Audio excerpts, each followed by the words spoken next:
मैं हूं आपका होस्ट सरदार मसूद, अपने नए चैनल के साथ, यूट्यूब चैनल के साथ, सरदार स्वैग के साथ हाजिर खिदमत हूँ।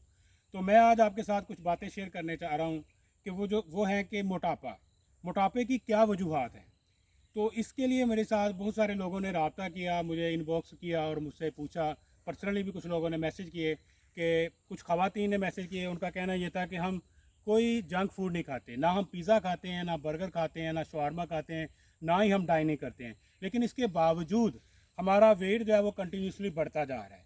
तो इसकी वजह क्या है? तो हम अपने आप को फिट करने की कोशिश करते हैं, हम कोई ये ऐसी चीज़ें ही नहीं खाते जिनसे वेट बढ़ता है। जो ना हम नान खाते हैं, ना हम हलवा पूड़ी खाते हैं, लेकिन वेट हमारा फिर भी बढ़ रहा है। तो मैंने उनसे कुछ लोगों को मैंने जवाब दिया, लेकिन बाद में मैंने सोचा कि इनको जवाब देने की बजाय मैं एक वीडियो बना के सबके साथ शेयर करूँ, ताकि बाकी लोगों का भी फ़ायदा हो।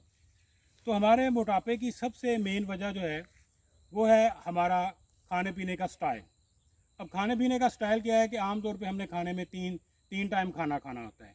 सुबह का नाश्ता, दोपहर का खाना, रात का खाना। अब हमने जब भी खाना खाना है तो हमारे खाने में हमें ये नहीं पता होता कि हमने कितनी रोटियां खानी है। हम 3 चपाती खाएंगे, 2 चपाती खाएंगे, अगर हमें सालन जो हमारे घर में जो भी शोरबा बना है अगर उसका मज़ा ज़्यादा आ रहा है तो हम क्या करेंगे, ज़्यादा खा जाएंगे। अगर कम आ रहा है, मज़ा अच्छा नहीं लगा, तो हम सालन कम खा जाएंगे। तो अब उसकी वजह क्या होगी कि अगर एक बंदा जो 3 चपाती खा रहा है नॉर्मली, अगर वो 1 चपाती खाएगा, तो अब उसका जो डाइजेशन सिस्टम है, उसका जो स्टोमक है, वो क्या करेगा, उसको स्टोर कर लेगा। अब जब वो तीन खाएगा तो वो ज़्यादातर हिस्सा जो है वो स्टोर कर लेगा, ताकि जब आप एक खाएंगे तो वो उसे क्या करेगा, वो स्टोर शुदा एनर्जी से उसे यूटिलाइज़ करे। और जो स्टोर शुदा एनर्जी है वो आपके बॉडी में फ़ैट की सूरत में डिपॉजिट होती जाएगी, जमा होती जाएगी।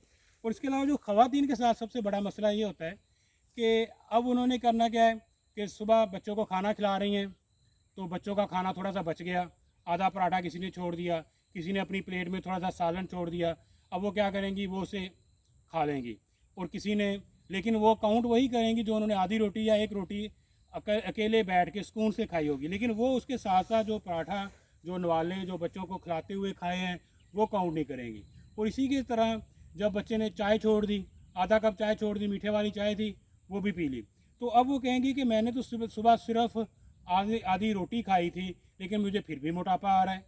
तो इसकी वजह क्या है कि आप जो ये गिनती में ना आने वाली चीज़ें खा रहे हैं, उसका भी तो हिसाब आपके पेट ने रखा हुआ है, उसका भी तो आपका स्टोमक हिसाब किताब दे रहा है, वो अपने बॉडी को दे रहा है। उसके बाद आप, कोई दोस्त आ गया, कोई उसकी मिलने वाली आ गई हैं, तो उसे क्या कह दिया कि जी चाय बना दें। अब कुछ भी नहीं मिला तो चाय बना ली। अब चाय क्या है कि वो जस्ट आपने मीठा उसमें डाला, चाय पी ली। अब वो चाय में मीठा डाल के आप मशरूब पी रहे हैं, जो आपके डाइजेशन सिस्टम को स्लो कर रहा है, और कंटिन्यूसली आप इसे पीते जा रहे हैं। और आपका क्या हो रहा है, आप एक दिन में कम अज़ कम नॉर्मल आदमी 5 से 6 कप जो है वो चाय पी जाता है, और उसको कहीं काउंट नहीं करता। और इसी तरह से बच्चों को लेज़ लेकर दे दी, अब लेज़ में से 2-3 स्लाइस ले लिए, फिर उसके बाद बिस्कुट बच्चों को दे दिए, उनमें से एक आध बिस्कुट खा लिया। तो ये वो एनर्जी है जो आप काउंट नहीं करते, और ये एनर्जी बहुत ज़्यादा आपके जिस्म में जमा होती जाती है, और जमा होते होते आपको मोटापे का शिकार कर देती है।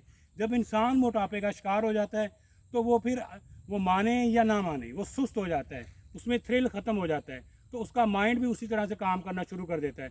तो फिर उसका ये होता है कि नहीं, कुछ भी नहीं होता, जो मर्ज़ी खाएं पिएँ, लेकिन मोटापा हमें आ रहा है। तो मोटापा जो है वो एक बीमारी नहीं है, ये आपके लिविंग स्टाइल से रिलेटेड है। आप अपना लिविंग स्टाइल चेंज करें, अपने आप के कैलोरीज काउंट करें, तो आप ऑटोमेटिकली फिट हो जाएंगे। शुक्रिया।